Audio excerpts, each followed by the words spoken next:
Hey again, so today I'm going to be reviewing Jane by April Lindner, and on the back it says, what if Jane Eyre fell in love with a rock star, along with little comments, and so I'll start by reading the inside of that. Forced to drop out of an esteemed East Coast college after the sudden death of her parents, Jane Moore takes a nanny job at Thornfield Park, the estate of Nico Rathbone, a world-famous rock star on the brink of a huge comeback. Practical and independent, Jane reluctantly becomes entranced by her magnetic and brooding employer, and finds herself in the midst of a forbidden romance. But there's a mystery at Thornfield, and Jane's much-envied relationship with Nico is soon tested by an agonising revelation from his past. Torn between her feelings for Nico and his fateful secret, Jane must decide, does being true to herself mean giving up on true love? Okay, so I'll start with the cover. I included this in my top 10 favourite covers because I like the very typical Bronte-esque picture of the girl on the moor, which those familiar with Jane Eyre will sort of recognise that as a Jane Eyre sort of picture, and then the modern bright pink Jane. So I really like that. And I am a huge Jane Eyre fan, have been for ages. I have several copies of the book, including a really nice Great Writers Library bound copy. I've seen every adaptation ever made. I just love it. But this came out in October last year, and I hadn't heard of it at all. So I watched someone else's book haul, and there it was, and I was like, why the hell haven't I heard of this book?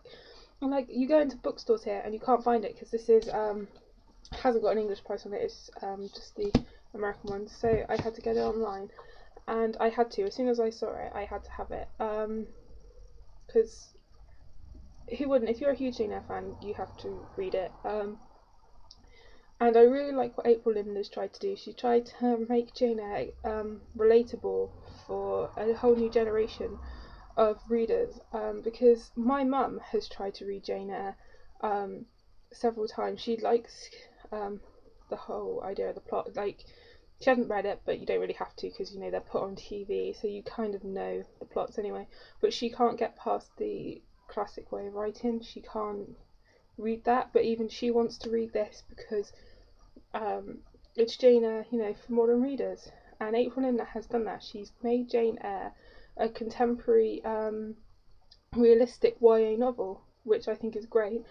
But it's better, I think, if you have not read Jane Eyre. Obviously, if you've read Jane Eyre, you get a lot of the references and the you know, updating it and making it contemporary. You get those references and why they're there, but on some of the levels you're kind of disappointed. Well, I was anyway, and I'll sort of say why. She is realistic to the plot. She doesn't, you know, deviate. You have Jane, who is left on her own. She doesn't have to go off to a church school like she does in the original Jane Eyre, because obviously you can't include everything because you're making it contemporary. And like, her brother and sister, they don't like her. They find her odd and too serious. So when her parents die, she's left all on her own. They get most of the money, and she's left to leave college and find a job as a nanny. And she gets a nannying job for a rock star, which I thought was really great. Making Mr. Rochester, Nico Rathbone, as a rock star is great, because it would, like, they are sort of the aristocracy of today. They are the celebrities today, and the aristocracy would have been the celebrities of their time. So I think that was great. So I liked all of that, but what I didn't like was sometimes Jane seemed really strong and she'd stick to her guns, which she's supposed to do. And then other times she portrayed her as really weak. Now in the original novel, Jane is like, she has these tender feelings of love for Mr. Rochester, but she hardly ever caves in. But I found in this, a lot of the time Jane would have tears spring to her eyes, which just doesn't happen all that often in the original. Which, like, you have to make Jane strong, because that's what makes her different, and what makes Rochester, or in this case Rathbone, love her, is her sort of strength in the fact that she's, you know, different. I really liked Nico as Rochester. I thought he was, it was good. What I didn't like is, obviously she becomes a nanny, and she is to care for Nico's daughter, which is Maddie. And that is a huge part of the story, is looking after his little girl. But I found that parts with her being the nanny and Maddie were rushed or brushed over. They weren't really developed very well. Like, she'd like say, I put Maddie to bed, or after I did this with Maddie. There wasn't that much there, but she's supposed to have a really big impact on this girl's life and be almost like a mother to this little girl, because in this her mother like neglects her. She's a French pop star and Nico's ex, and she would leave her at parties and things like that. So she's supposed to have a really good positive influence on her life, but I thought that was, skimmed over. What else? I tried to make some notes so I won't forget anything. Oh, there were some quite intimate scenes with Nico and Jane, and I'm not saying that I like it for that reasons, because that sounds weird, but I like that the author has sort of brought it up to date by including them, because obviously in the time Jane Eyre was written there wouldn't have been anything like that before marriage. But again, it's bringing it up to date. It's staying true to the original story, but at the same time it's being realistic in how it would happen today. So I really, really liked that. It was amazingly fast. I actually took my time with this because I didn't want to read it too quickly, because I'm on a book buying ban at the moment, and so I wanted to save all my books until my book buying ban ends in about a week.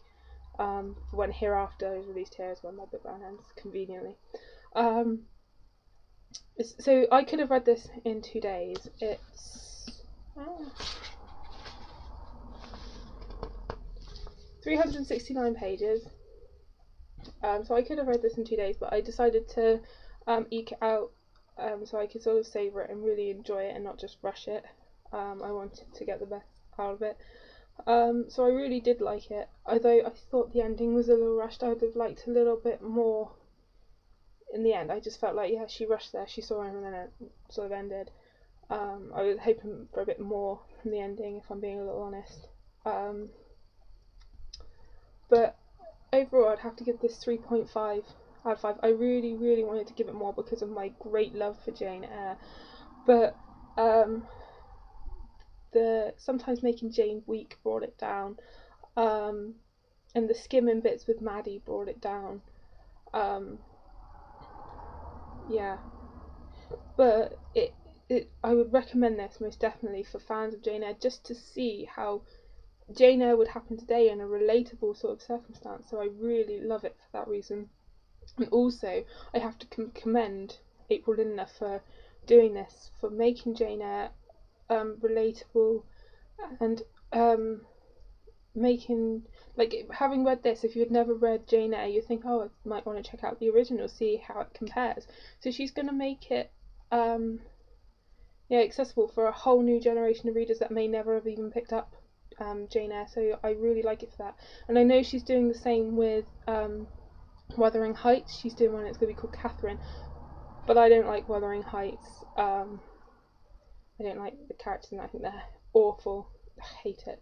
But I might pick it up just to see what she does with it, and how she makes it modern. So yeah, 3.5 out of 5, even though I really wanted to give it more, but it just lacked something. As I was reading it, I think, oh, it just lacked something.